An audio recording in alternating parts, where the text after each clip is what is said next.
la 24e année de la mission d'orphelinat et d'aide aux déshérités Mouad, initiée par la paroisse Saint-Élie de Zébé dans la commune d'Abomey-Calavi dans l'Atlantique au Bénin, a sacrifié à sa tradition d'honorer la libération de ses enfants à travers la cérémonie de remise de diplôme, un projet révélé et mis en exécution il y a 24 ans.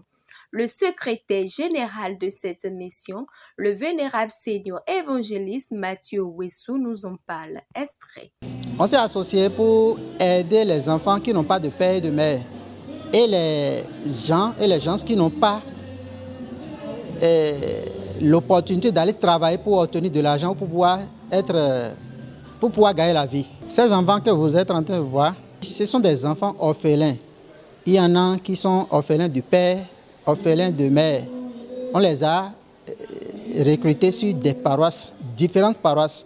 On les a recrutés, puisqu'ils n'ont pas d'aide. On les a portés. C'est nous qui leur avons gardé jusqu'à ce jour.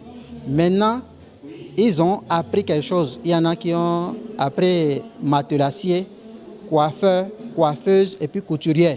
Les enfants qui n'ont pas de père, qui n'ont pas de mère, nous sommes là pour pouvoir les aider à être quelque chose dans la vie. Sélectionnés d'un peu partout de différentes régions et sous-régions du pays, ces enfants orphelins de père et ou de mère, démunis ou déshérités, ont bénéficié de la bonne foi de ces initiateurs qui n'ont aménagé aucun effort à prendre en charge la formation de ceux-ci depuis le premier jour jusqu'à ce jour de parchemin. Une noble initiative qui vise à porter ces nécessiteux dans le cœur et leur offrir une vie professionnelle. Suivez ici les mots du chargé président responsable de cette paroisse et de cette mission, le vénérable suprême évangéliste Woli Joachim Tokbesi. Mi dúpẹ́ náà Jésù sọ́n revenant àgbà òsì sí ìwé nugbọ́n ewé òkúrú àwọn apálẹ̀ tó ń di àzọ́ ètò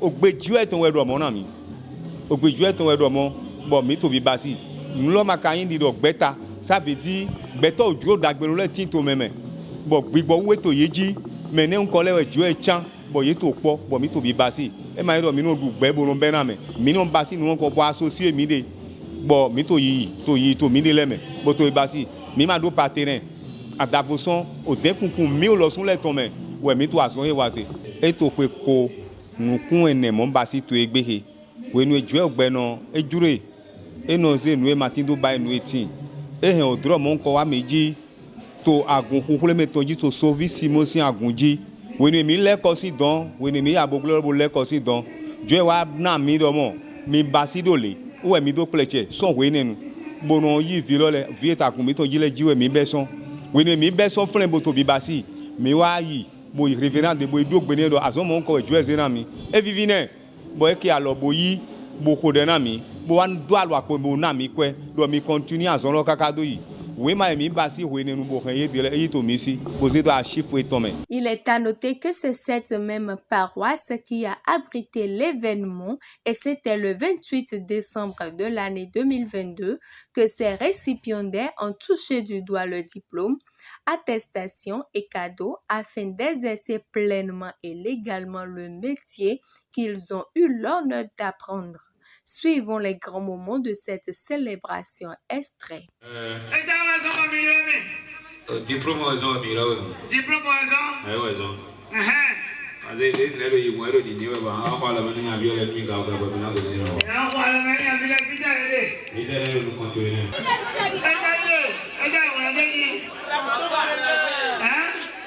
Tonton Brésil. Tonton Brésil. Un Brésil veut dire du pan. Un Brésil veut dire du pan. Et dernier, on a eu. Et dernier. Hein? Blue Zaman. Allez. Adoro Blue Zaman, dis mi amon. Allez, dis l'autre fois, dis ça, mi onaga, c'est naga. Allez, alors, mais tu l'aimes, mais tu as fait vos échakiro pogwe. Hein? Oh. Bon, maintenant, tiens, dis-nous ma diagio. Entrer à ma tia, donc de pas ma toi, c'est à la main. Blue Zaman, Homonova. Blue Zaman. Bruzame Pogodo, assez.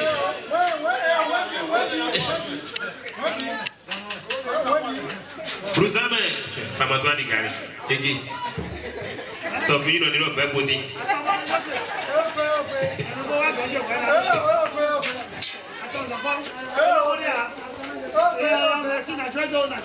Egbe posi kiti jibo. Egbe na jedo. Ajedo. Attends, mi dalo kono be debe. Na o pe eyan mi wo yi. Papa, ami be si na, mi la le ko si na. Dope. Oh, koho. Papa jawe ko le ko. Edunawa. O Sungruwa. Sungruwa, Bruzame. Bruzame. Tonton Brassé. Papa wa. Gogona pour gogo tebe. Papa. Oma na foi bande ko. Donto Mama Bossetti Christina. Udo Zanou Josephine Bo. Mama Zanou. Ah, il est arrivé. Adé bitu ni mo ma se yo. Dado. Mama mi bo. Te ano te oda long balo mele gadi. Amotete olo me kodoton e na hona de oli. Do magana hone do okujiwa. Do magana hone do awutujiwa. Jijoji e na hone do.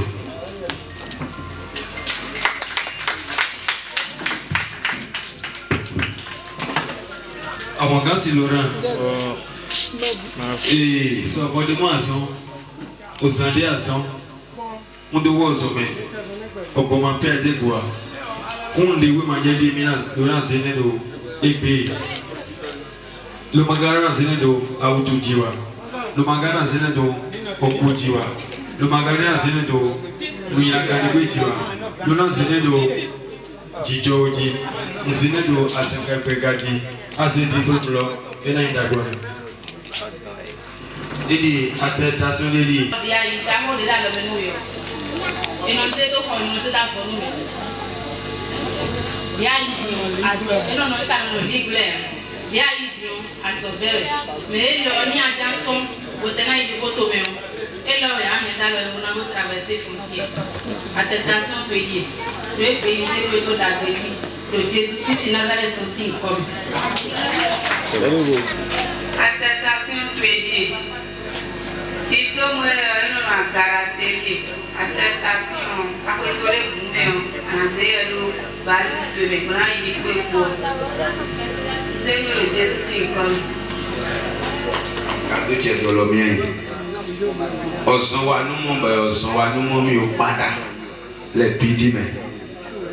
Mon atelier de mathématiques, entre précédents sont là où il y a des boni mais avant c'est des pépières de bouger dans le bain wa. Mauna réaille, moi c'est quoi il faut que Dieu soucie comme. Le moment sacré de cette cérémonie de libération, un moment consacré au rituel de remise de diplôme des maîtres à leurs apprenants, afin que dans une ambiance conviviale, leur bénédiction les accompagne le long de vie professionnelle. Extrait. Aucun. Vivi aussi aucun pro. Bon, bien de ces vivi l'autre de l'homme.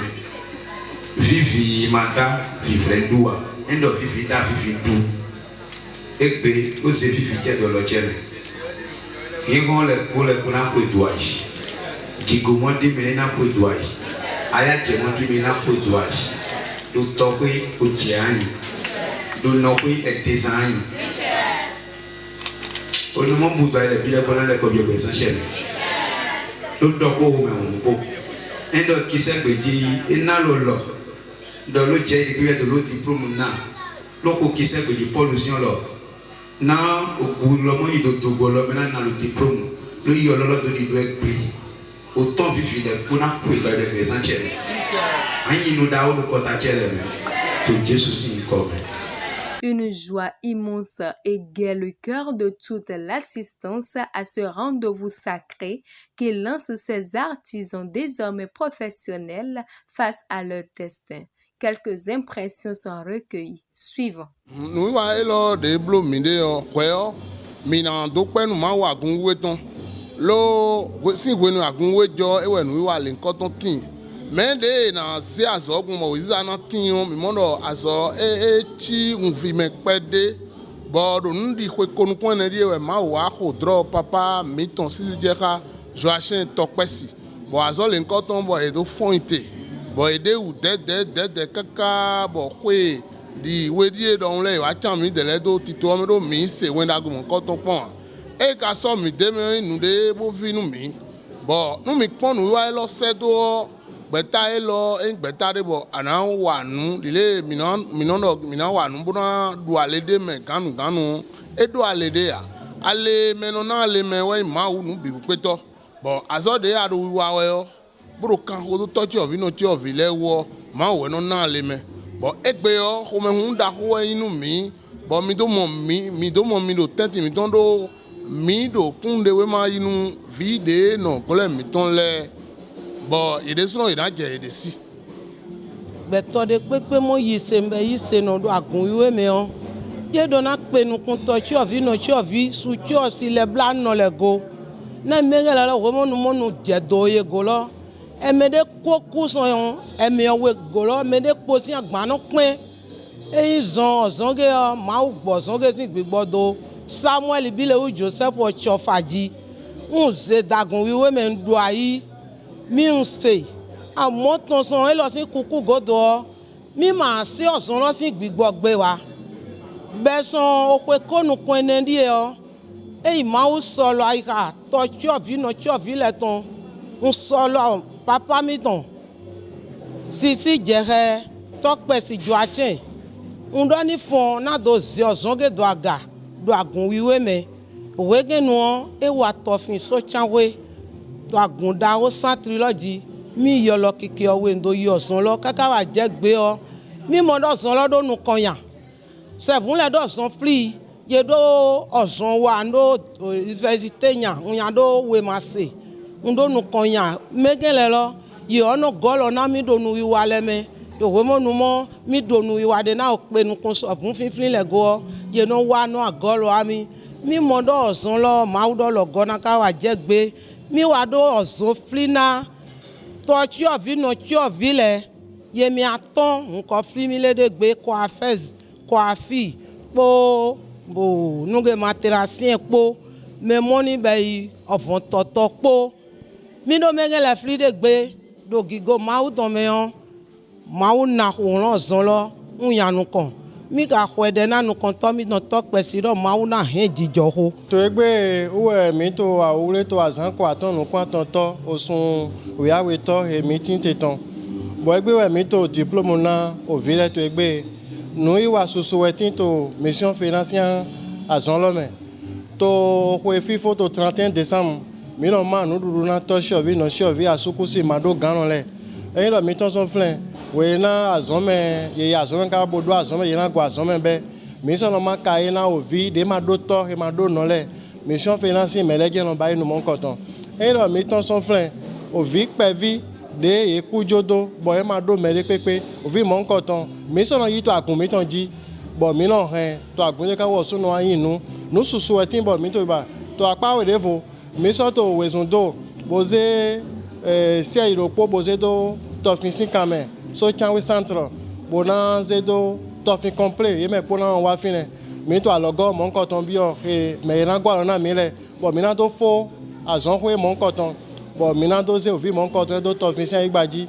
mi to alogo mon koton le bi o gbeto ina se mi to bona so gwa mi to mon koton e so jiro mi do mi so ze si mon koton do ageji fi bo mi to kan ho bona se do fi no mi to alogo bi o to mi ton to gan mi ton ka vi gbeto ojuro dagbe no le eni go na mi eyin lo mi ton flen we na alogo tin ran mi dai to sun aton sun eneneme mi no manu to raton mi no manu to pe lopo me sigba we na alogo lo ma so tin ba we mi se do okwe lopo to pe lopo me. Il est le père des orphelins, nous a enseigné la Bible. Et quiconque pense aux personnes démunies, déshéritées et aux orphelins habite sous la coupole du Saint-Esprit et voit prospérer ses activités.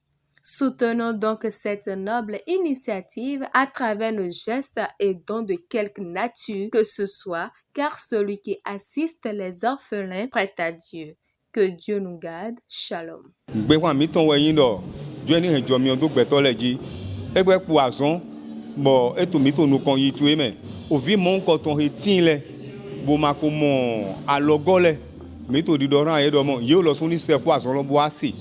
Bon Dieu jomio ton jali Dieu na han yewa bon nous yi nous to jijo to egbe e na wa chiche me to ye lo sun leji me ka po bo yin agun we sin vi bo to ho isele me juro yi ni wa mi ni kun alo do po na nu kon yi o to so vi no so vi asuku sipo mando garan le ko ton on ho de bo wa di do na maison azon he lo ta e ju egbe no aholu da ho gbo lodo wo me run na gi goboro na se bo sono yi jomio do gbetoji gbeto e to ho ise to jẹ́ de fie tomele umdomo jomi oloni bi oye me o taragbe henne nu do tosho viji asuku siji mando ganoji o taragbe loni wa lo sunji to yede jo ni yede ta mlome ni yede to kle ni yede ta fonu to azon e ton le me bogu hona ye na me ye koku jodole ni mo jomi oyi merci.